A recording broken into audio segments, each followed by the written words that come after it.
हमनी के संस्कृति, हमनी के संस्कार सदा रहे हमनी के साथ। भारत के महान ग्रंथ और काव्य सब के संपूर्ण संकलन सब्सक्राइब करें तिलक।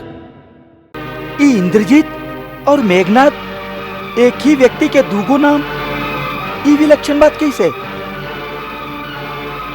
इंद्रजीत जन्म से ही बहुत विलक्षण गुण लेके पैदा भइल रहल। जन्म लेबत ही ई पहला रुवाई में मेघ गर्जन जैसन आवाज कैलस। ऐसे महाराज रावण एकर नामकरण मेघनाथ कर देलन। बचपने से एकर खेल कूद भी अलगे रहल। किशोर अवस्था तक पहुंचत पहुंचत मेघनाथ अपन कुल देवी निकुंबला के मंदिर में दैत्य के कुलगुरु शुक्राचार्य से दीक्षा लेके अनेक सिद्धि प्राप्त कर लेलस।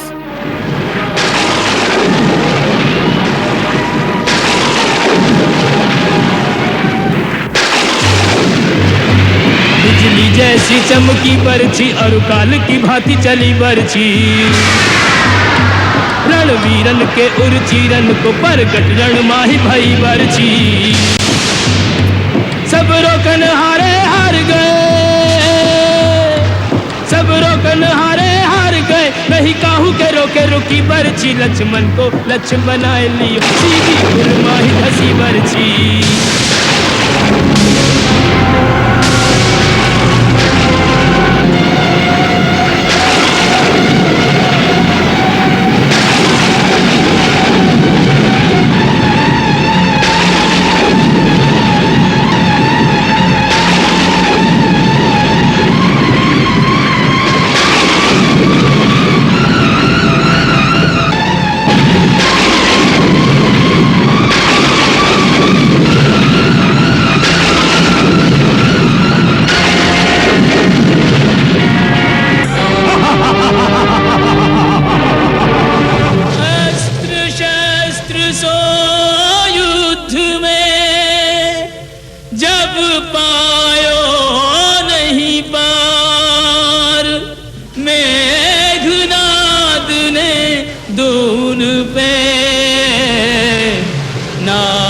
पाश दियो डार।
एह तरह गंभीर चिंता में काहे खो गईली पिताजी?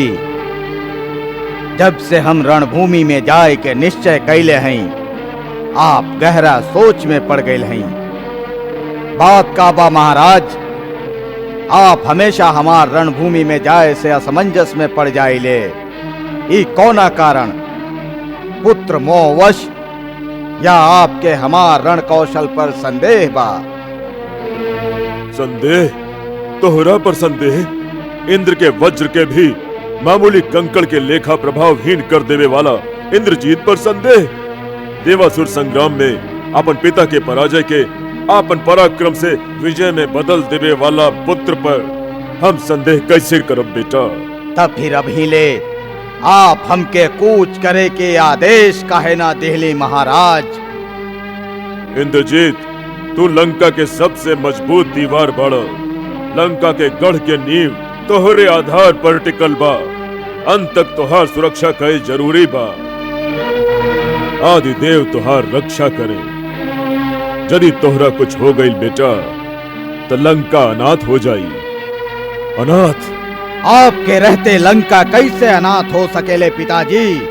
बाकी हमरे रहते यदि लंकेश्वर के मान भंग भइल, लंकानाथ के प्रतिष्ठा के अगर रक्षा ना हो सकल, त हमरा जैसन प्राचीर के गढ़ के ऐसन परकोटा के का लाभ? लाभ और हानि के हिसाब हम तोहके कैसे समझाई बेटा? अनमोल से अनमोल रतन भी अपन मोल स्वयं न जानेला। आज खाली लंकेश्वर के ही ना, पूरा लंका के प्रतिष्ठा दांव पर लागल बा।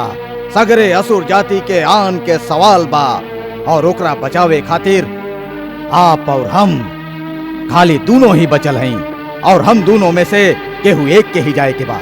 तो हाथ में युद्ध पताका लेके सबसे पहले पिता जाई। काहे?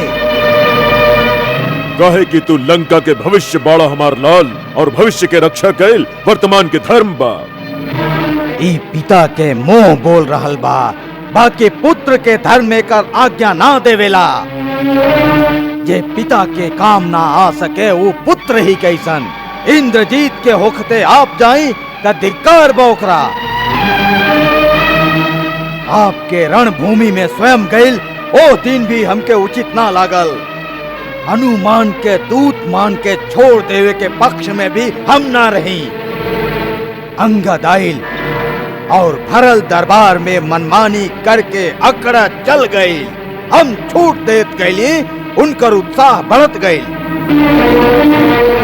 पिताजी लंका के प्रतिष्ठा पर अपन प्राण के आहुति दे के जे चल गईलन, उनका तो हम लौटा के ना ला सकी। बल्कि विश्वास करी, उनकर मौत हमार मन में प्रतिशोध, प्रतिहिंसा के ज्वाला और भड़का दिले बा। राम के मस्तक, लक्ष्मण के वक्षस्थल, सुग्रीव अंगद हनुमान के प्राण लेवे खातिर हमार अस्त्र शस्त्र उतावला हो रहल बा। आज्ञा दी, आशीर्वाद दी पिताजी।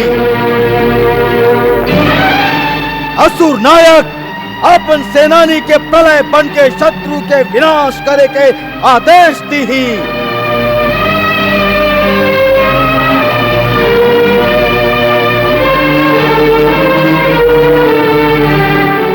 आप का सोच रहल हैं? हम सोच रहल हैं इंद्रजीत कि पाताल में भैया ही रावण आश्वासन दे ले रहन कि जब भी जरूरत पड़ी वो हमार सहायता खातिर आई हैं। वो माया रचे में हम लोगन से भी आगे बढ़, उनका काहे ना बुला लिहल जाए। अपन पुत्र के रहते आप दूसर लोक से भाई के सहायता खातिर बुलाई तो इंद्रजीत लंका के प्रजा के सामने माथा उठा के कैसे चली? पिताजी आपके मन में दुर्बलता एगो छोटा सा छेद कर रहल बा, ओकरा से सावधान रही। जीत खातिर पूरा मनोबल आवश्यक है। इंद्रजीत पर विश्वास करी, हम युद्ध के तस्वीर ही बदल दे। आप हमके आज्ञा और आशीर्वाद दोनों दी पिताजी।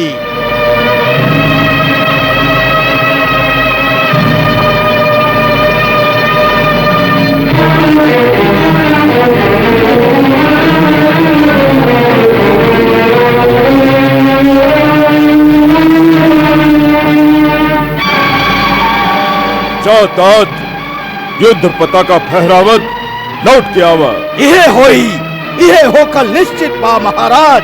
आज सूर्यास्त से पहले उस सूर्यवंशियन के सूरज डुबा के मेघनाथ आकाश में गर्जत मेघ के तरह पूरा ब्रह्मांड में आपन जयनाथ गुंजावत लौटी। यदि आज मेघनाथ के जयनाथ के घोर गर्जना दसों दिशा में ना गुंजल तो वो शस्त्र उठावल छोड़ दी और लंका के सागर में जल समाधि ले ली। ना ना, तू जरूर विजयी होके अपन पिता के मस्तक ऊंचा करके लौटबा। ई विश्वास बिजुरी बन के कौन रहल बा हमार मन में। जा इंद्रजीत, आज नया जीत के कीर्तिमान स्थापित करके लौटा। विजयी होकर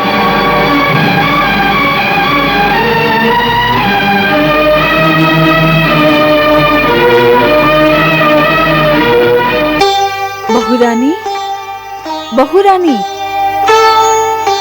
बेटी सुलोचना,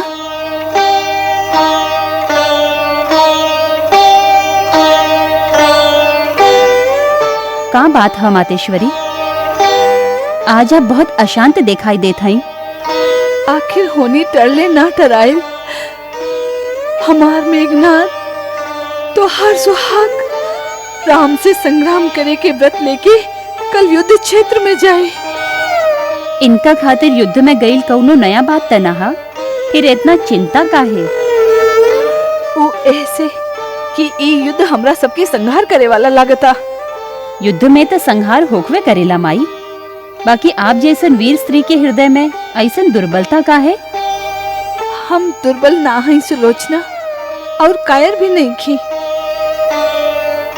हम महाबली मैं दानव की बेटी हैं। हम युद्ध से ना डेराइला, बाकी अधर्म से डेराइला।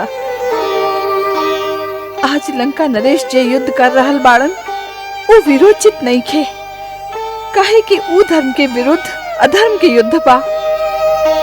चाहे कौनो योद्धा कितना भी वीर काहे ना होखे, यदि ऊ अधर्म के साथ दिही तो ओकर जीत असंभव बा, असंभव बा। हम उहे परिणाम से डेरात हई। आज सगरी लंका में शोक छा गईल हा।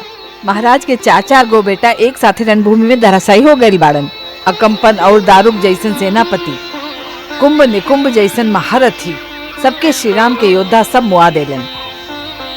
हमार प्रभु तो कुशल से है ना? हाँ, श्री राम तो आज लड़बे न कैलन।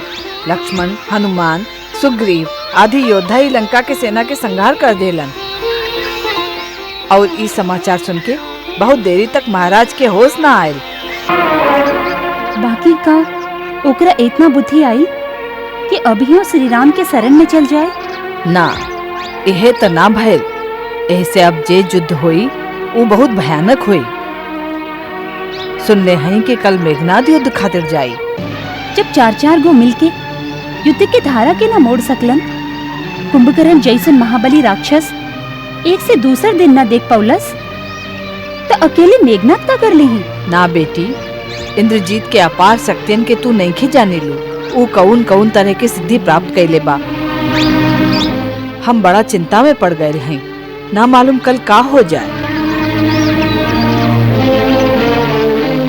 महाराज सुग्रीव, जबले दूसरा ओर से आक्रमण ना होके हम लोग की ओर से पहल ना होके के चाहिए। बाकी भैया, हम लोग के पूरा तरह चौकन्ना और सावधान रहे के चाहिए। आसुरी माया के कोनो अंत नहीं खे। भारी से भारी हानि उठा के भी लंकेश्वर अंतिम सांस तक युद्ध करिए। अब तो लगता आज रावण स्वयं युद्ध के कमान संभार के युद्ध क्षेत्र में आ रहल बा। अब लंका में ऐसा कौन योद्धा बचल बा जे युद्ध के संचालन करे में समर्थ होके? स्वयं रावण या होकर बेटा मेघनाथ।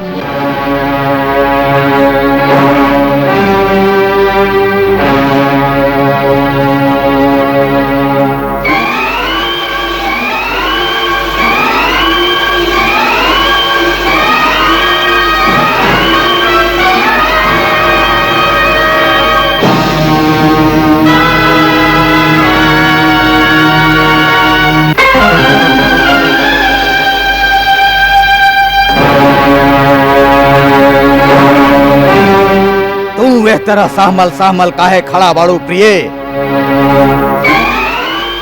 जब योद्धा रणभूमि में जालन तो उनकर पत्नी सहमल सहमल दूर ना ठाड़ रहेली।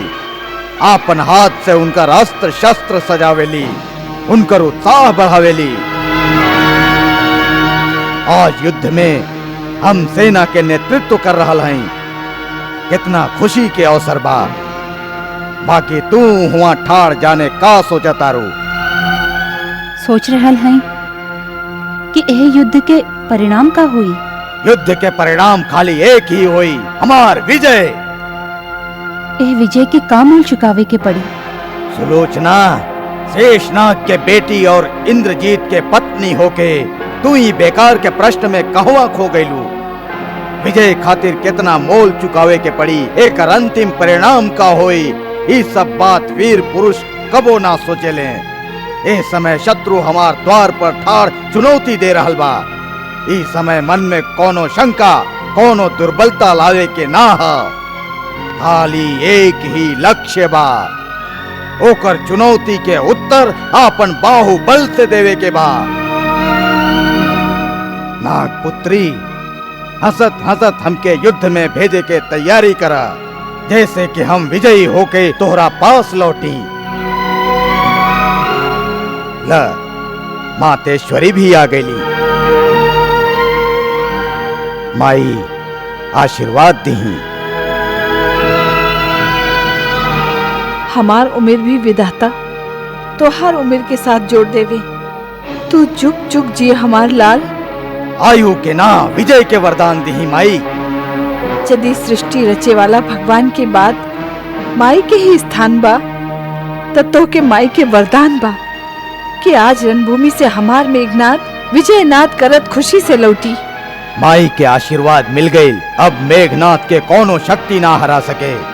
जबले हम अस्त्र के पूजा करके आई, आप कुल देवी निकुंभला के पूजा के प्रबंध करी।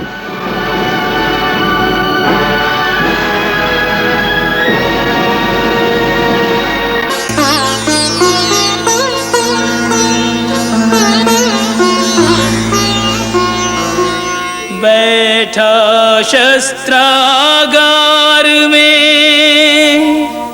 इंद्रजीत धर ध्यान, देवी का सुमिरन करे शस्त्रों का संधान।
युवराज इंद्रजीत के जय, युवराज इंद्रजीत के जय, युवराज इंद्रजीत के जय, युवराज इंद्रजीत के जय, युवराज इंद्रजीत के जय, युवराज इंद्रजीत के जय, युवराज इंद्रजीत के जय, युवराज इंद्रजीत के जय, युवराज इंद्रजीत के जय, युवराज इंद्रजीत के जय, युवराज इंद्रजीत के जय, युवराज इंद्रजीत के जय, युवराज इंद्रजीत के जय, युवराज इंद्रजीत के जय, युवराज इंद्रजीत के जय, युवराज इंद्रजीत के जय, युवराज इंद्रजीत के जय, युवराज इंद्रजीत के जय, युवराज इंद्रजीत के जय।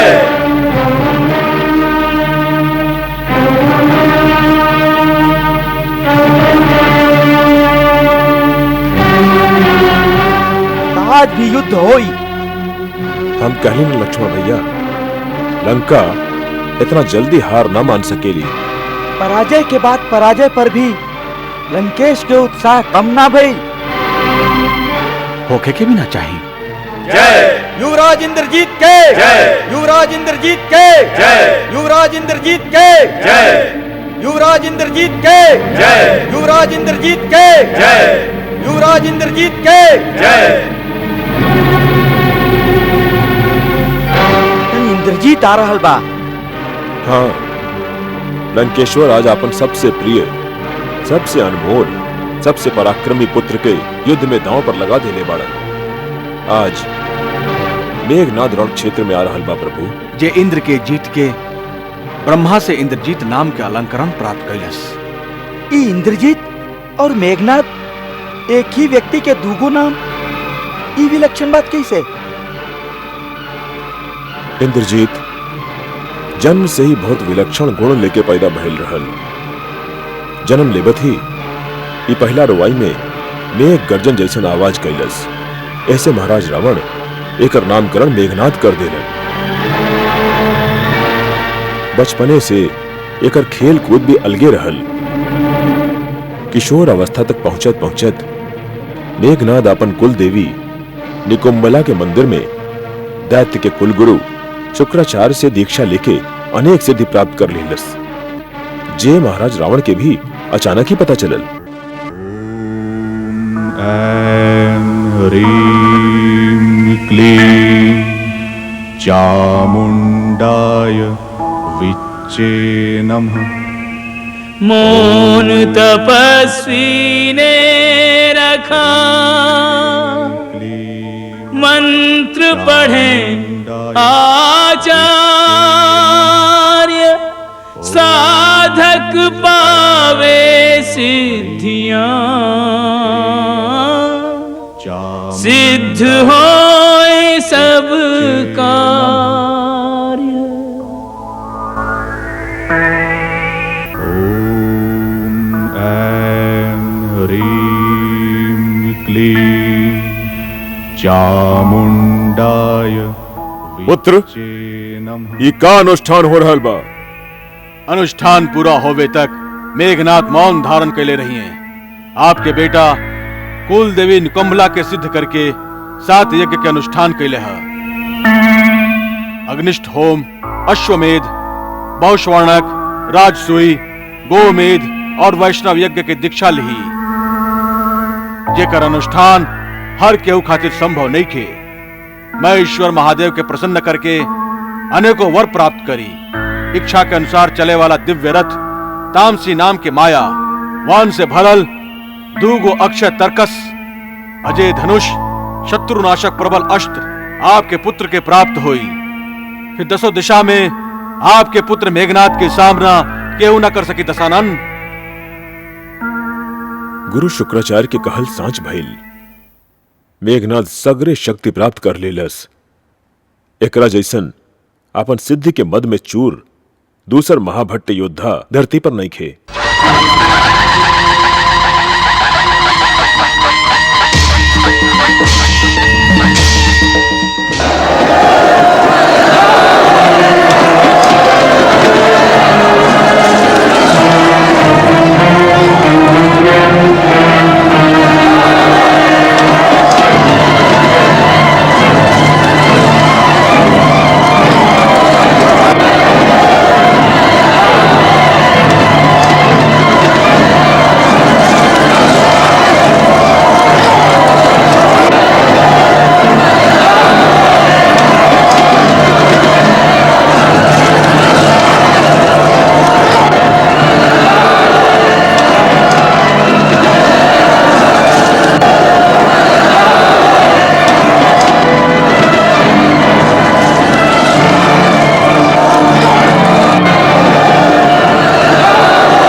स्वागतम युवराज मेघनाद।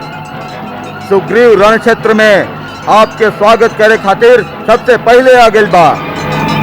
सुग्रीव मेघनाद के सामने आके काहे अचानक मृत्यु के बुला रहल बड़ा?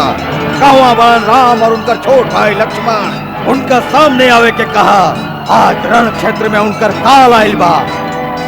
श्री राम प्रभु के दर्शन खातिर बड़ा उतावला हो रहा बड़ा। स्वामी तक पहुँचे से पहले सेवक के तो सेवा के मौका द मेघनाथ।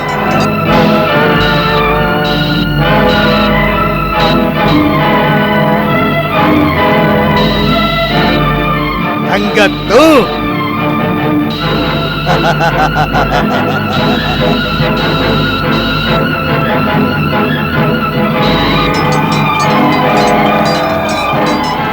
जा तो के छोड़ दे थई।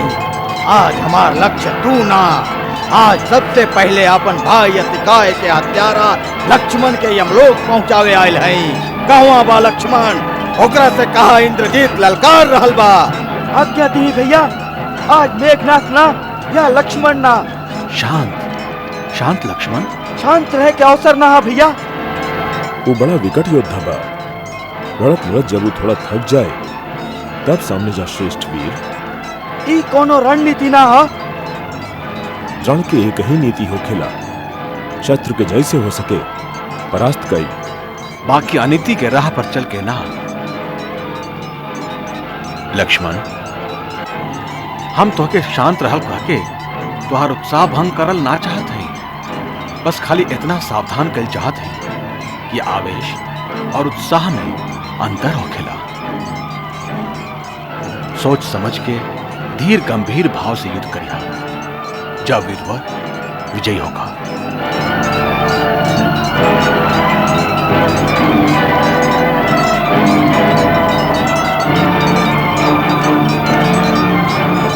सुग्रीव अंगद मुंह के खा के जल गईलन। आपन वीरता के दम्भ भरे वाला लक्ष्मण अभी ले कहवा लुकाइल बा। कहवा बा? मेघनाथ के सामना करे में घबराता। तुम भी मेघनाथ बकवास बंद कर।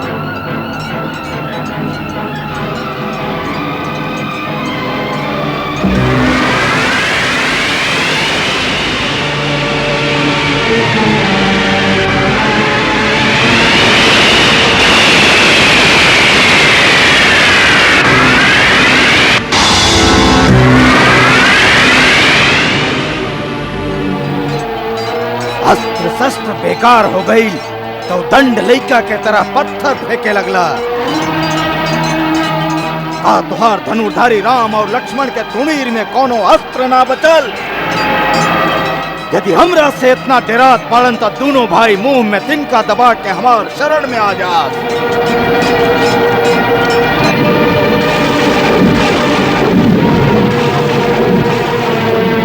हे गरजे वाला मेघ, लक्ष्मण आ गइल बा। तू के भी तोहर भाई अतिकाय के पास पहुंचावे खातिर आज निर्णय हो जाई। ये गरजे वाला मेघ के नाद में कितना छल बल और रण कौशल बा। ले बचाओ अपन वक्षस्थल हमार तीव्र वाण से।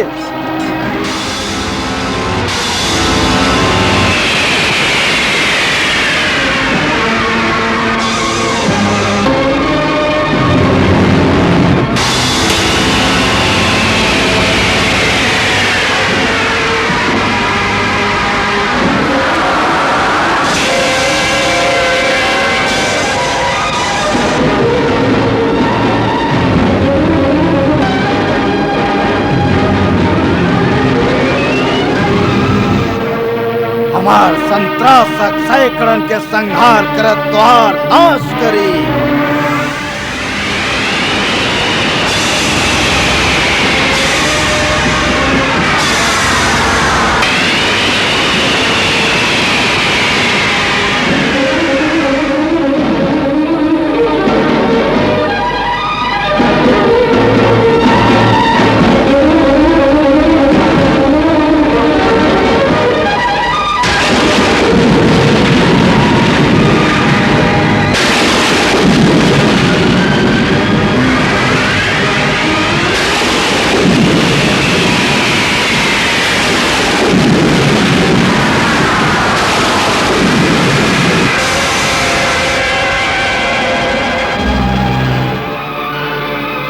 अंक पंत्र अस्त्र से सूखल पत्ता के लेखा सगरी सेना बिखर गई।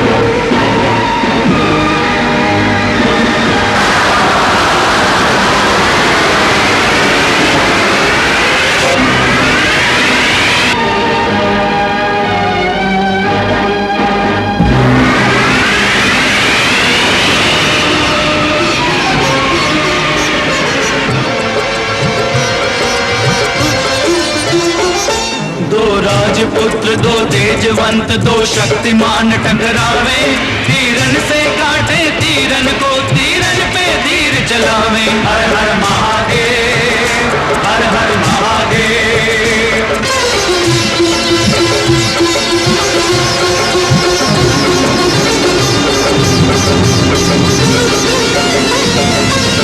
क्या महाप्रतापी मेघनाद जितने भी शस्त्र चलाता है, जितने भी शस्त्र चलाता है, उत्तर से आया लक्ष्मण सबके उत्तर देता जाता है, उत्तर देता जाता है। कोई क्लांत नहीं दोनों में कोई नहीं पीछे पांव हटाता है, पीछे पांव हटाता है। यह महासमर हर बार और भी गहरा होता जाता है, गहरा होता जाता है। बाणों से निकले अग्नि कभी बरसात कभी बरसावे, तीरन से काटे तीरन को तीरन पे तीर चलावे। हर हर महादेव, हर हर महादेव।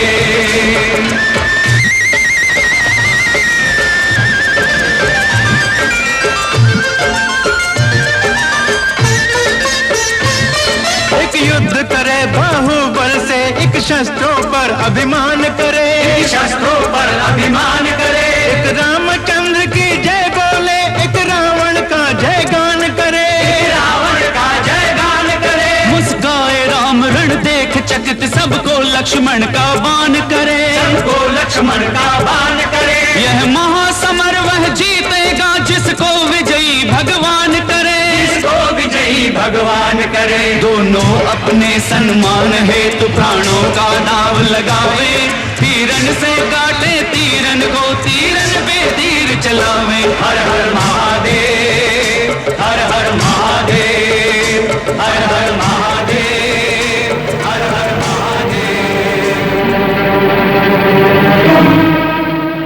सूरज डूबला के बाद एकर माया शक्ति चौगुना बढ़ जाई।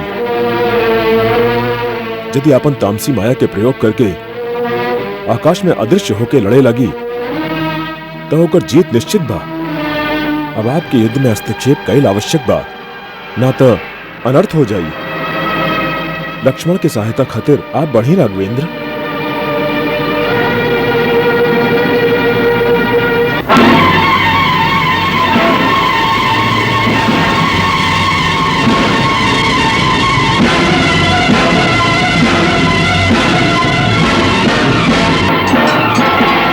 और ये शस्त्र से हमारा अस्त्र के अंत कर रहल बा।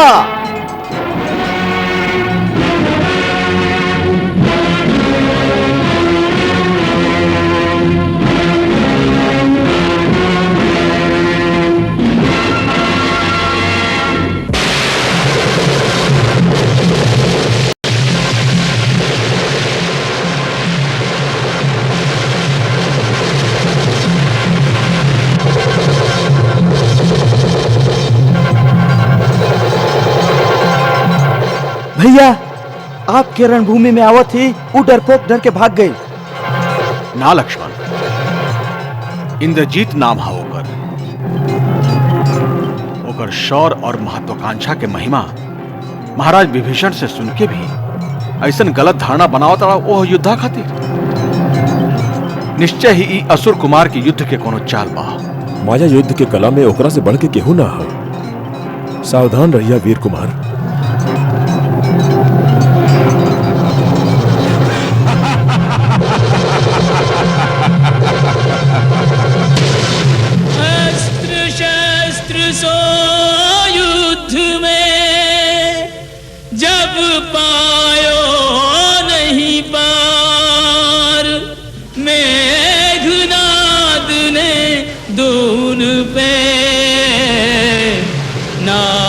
पाश